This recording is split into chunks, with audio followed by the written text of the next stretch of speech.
ये है मोहब्बतें के आने वाले एपिसोड का भी ट्विस्ट और धमाकेदार होने वाले हैं। साथ ही साथ कहानी में आ चुका है एक नया मोड़। इशिता और रमन का एक दुश्मन गया नहीं, दूसरा दुश्मन हाजिर हो जाता है, क्योंकि कहानी में ट्विस्ट उसी की वजह से ही आता है। जहाँ पर अब यहाँ पर परम तो चला गया है, पर परम की जगह पर और एक नई दुश्मन आकर खड़ी हो गई है इशिता और रमन के साथ। अब इशिता और रमन को उसने एक चैलेंज दिया है कि तुम्हारे परिवार को मैं बहुत ही जल्द बर्बाद करूँ के रखूँगी, क्योंकि यहाँ पर रूही को एक रिश्ता आया होता है एक लड़के का। यहाँ पर वो आ जाती है उसी टाइम जहाँ पर उस लड़की मोनिका ने रिश्ता रूही के लिए लाया होता है। वहाँ पर वो जो इशिता और रमन से कहती है कि आपकी बेटी का रिश्ता कहीं भी नहीं जुड़ सकता, क्योंकि आपके घर का बैकग्राउंड हमें पता है, आपके घर के लोग कैसे हैं, क्या करते हैं। यहाँ पर इशिता काफ़ी गुस्सा हो जाती है और कहती है कि आपने जो किया सो किया। जो हमारे घर के जो मामले हैं, हमारे घर का जो मैटर है, उसमें पढ़ने की आपको कोई ज़रूरत नहीं है। सारा परिवार मौजूद होता है, जो हॉस्पिटल की ओनर होती है जहाँ पर रमन की सर्जरी गलत तरीके से हुई होती है। इशिता और रमन ने उन पे केस की होती है, उसी का बदला ये निकाल रही है और कहती है कि जिस लड़के के लिए आप रिश्ता लेकर आई हो मोनिका, उस लड़की की माँ ने मतलब अपनी खुद की ननद की बेटी को भी मारा है और अपने बेटे को भी मारा है, जो एक लौता बेटा था। और ये लड़की के लिए तुम रिश्ता लेकर आई हो, ये लड़की भी कई साल तक अपने माता पिता से दूर रही है और लड़का बन के रह रही थी। क्या आपको पता नहीं है? ऐसे रिश्ते मतलब ऐसे ख़ानदान से तुम रिश्ता कैसे जोड़ सकती हो? जो लड़की रिश्ता लेकर आई थी वो यहाँ से चली जाती है और कहती है कि नहीं, मुझे पता नहीं था कि यह घर मतलब ये परिवार ऐसा भी है। इशिता कहती है कि तुम आखिर क्या चाहती हो और तुम हमसे इतनी दुश्मनी क्यों निकाल रही हो? यहाँ पर वो कहती है कि हाँ, मैं दुश्मनी तो निकालने ही आई हूँ, अब तुम्हारी उल्टी गिनती शुरू हो चुकी है।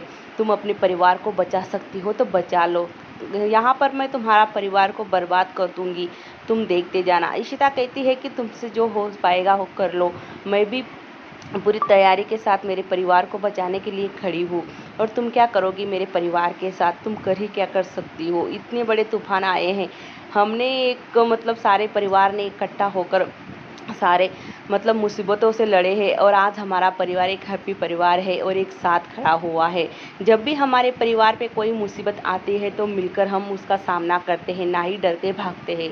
यहाँ पर इशिता के आंखों में आंसू आ जाते हैं, रूही की भी आंखों में आंसू आ जाते हैं। घर वाले कहते हैं कि देखो ना, मतलब एक मुसीबत गई नहीं कि दूसरी मुसीबत आकर हमारे सामने खड़ी हो चुकी है। यहाँ पर जो मोनिका होती है वो कहती है कि अब मुझे जाना चाहिए यहाँ से, यही लेकर आई थी रूही के लिए रिश्ता और यहाँ पर इसने आकर सारी गड़बड़ी कर दी है। यहाँ पर रमन की माँ कहती है कि निकल मेरे घर से, तुम मेरे घर में क्यों आई हो? तुम्हारी वजह से सब कुछ हुआ है, जाओ यहाँ से। वो कहती है कि मैं बहुत ही जल्द यहाँ पर आऊँगी आपको सारा परिवार को बर्बाद करने के लिए। रूही कहती है कि मुझे मेरे मम्मी पापा ने यही सिखाया है कि घर आए मेहमान का आदर सत्कार करना चाहिए, पर आप जो मेहमान मेरे घर पर मेरी माँ बाप का इज्जत मतलब बेइज्जती करे, मैं ऐसे मेहमानों को, ऐसे रिश्तेदारों को बाहर निकाल दी हूँ। चलो निकलो यहाँ से, मेरे घर में आपकी कोई जगह नहीं है, दरवाज़ा उधर है और जाओ यहाँ से। वो रूही से कहती है कि तुम इतनी छोटी सी हो और इतनी बड़ी बड़ी बातें कैसे सीखती हो? अपनी माँ से ही ना। तभी यहाँ पर रूही से गुस्सा होकर वो वहाँ से चली जाती है। वही दूसरी वक्त यहाँ पर रमन काफ़ी गुस्सा हो जाता है। रमन कहता है कि मुझे नहीं जाना है हॉस्पिटल में।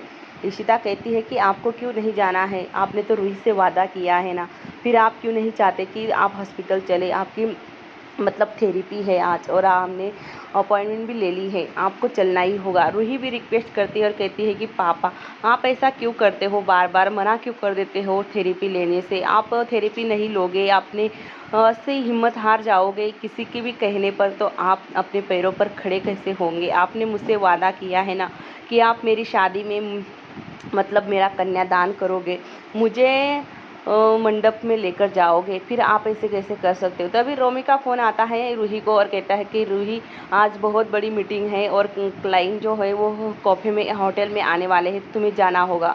रूही कहती है कि पर मैं पापा के साथ जा रही हूँ। तभी आलिया कहती है कि रूही तुम्हारा जाना ज़रूरी है, तुम चली जाओ, मैं जाती हूँ और जहाँ पर मीटिंग हो रही है वहाँ पर मैं चली जाऊँगी और मीटिंग हैंडल कर लूँगी। यहाँ पर एक लड़का बेटा होता है जो रूही को देखने के लिए आया होता है और उसे कहा गया होता है कि ब्लैक कलर के ड्रेस में लड़की है, उसे ही तुम्हें देखना है। पर यहाँ पर रूही ने और उस लड़के ने एक दूसरे को अभी तक देखा नहीं होता।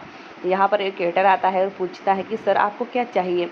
वो कहता है कि मुझे कुछ नहीं चाहिए, बस एक लड़की आने वाली है ब्लैक ड्रेस में, वो आपको बाहर नज़र आएगी तो वहाँ पर अंदर लेकर आना।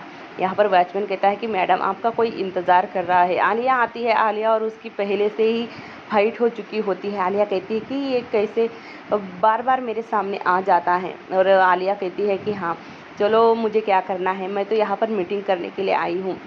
यहाँ पर वो लड़का सोचता है कि यही लड़की होगी जो मेरे लिए मतलब मुझे दिखाई गई है, देखने के लिए बुलाया गया है। यहाँ पर वो लड़का उससे आलिया से पूछता है कि तुम्हें क्या पसंद है क्या नहीं। यहाँ पर आलिया कहती है कि ये ऐसे कैसे पूछ सकता है मुझसे, और आखिर ये मीटिंग के लिए आया है या लड़की देखने के लिए आया है। वो कहता है कि हाँ हाँ तुम्हें, आलिया मजबूरी में उसे बताती है और कहती है कि मुझे सब कुछ पसंद है।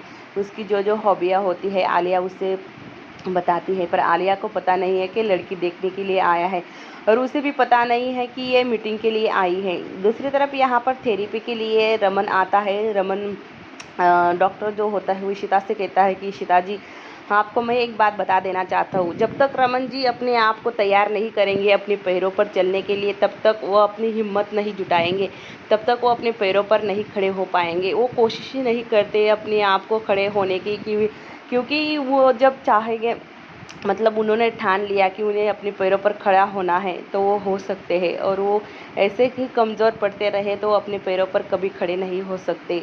यहाँ पर रूही को फिर से वो ट्रैफिक में वही मतलब रूही की बेइज्जती और इशिता रमन की बेइज्जती की थी अस्पताल की ऑनर, वो ही नज़र आती है। रूही कहती है कि जब देखो तब हमारे पीछे ही क्यों पड़ी रहती हो, अब यहाँ पर ट्रैफिक में मेरी गाड़ी को मतलब धक्का लगा, आपको दिखा नहीं क्या, गाड़ी चलानी नहीं आती है क्या। यहाँ पर रूही को वो पैसे देती है और कहती है कि लो तुम्हारी गाड़ी को जितना खर्चा आया होगा उतना उससे ज़्यादा है। यहाँ पर रूही काफ़ी गुस्सा हो जाती है और अस्पताल में आती है रमन और इशिता के पास।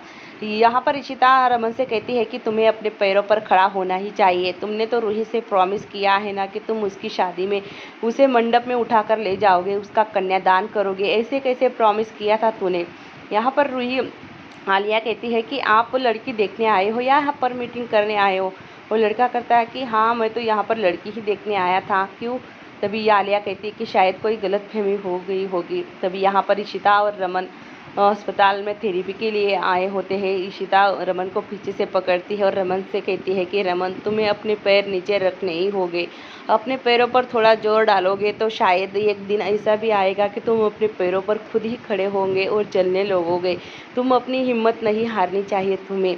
यहाँ पर रूही देखती है, काफ़ी खुश हो जाती है और कहती है कि पापा आप तो अपने पैर ज़मीन पर रख रहे हो, और काफ़ी मतलब ज़्यादा दिन तक आप ऐसे नहीं चेयर पर बैठ सकते, क्योंकि तुम बहुत ही जल्द चलने वाले हो। यहाँ पर रूही आलिया कहती है कि हाँ मैं यहाँ पर बिजनेस मीटिंग के लिए आई थी, आपको क्या लगा। तब यहाँ पर वो लड़का होता है जो आलिया से मिलता है। यहाँ पर उन दोनों में दोस्ती हो जाती है। वो आलिया से कहता है कि जो सो हुआ हो